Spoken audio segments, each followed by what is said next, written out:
Hey everyone, so I have some really bad news about this fan.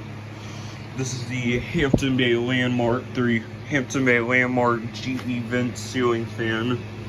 Let me plug it in, and it's not even working. When I plug it in, put this on the fan just for a little bit. When I turn it on,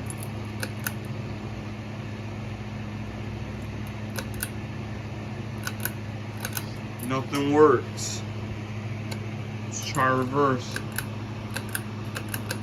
Nothing works. I looked inside the capacitor and the capacitor is not busted. So I guess it's the motor that burned out, or either it's, I don't think it's the pull chain, I think it's just the motor.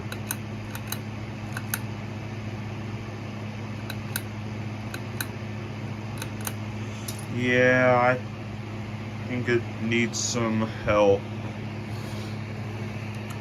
Yeah, this is just sad. So I guess I might have to like take it down after this video and see what's going on with it. Well, alright guys, I just want to let you guys know that this fan is broken. Thanks for watching.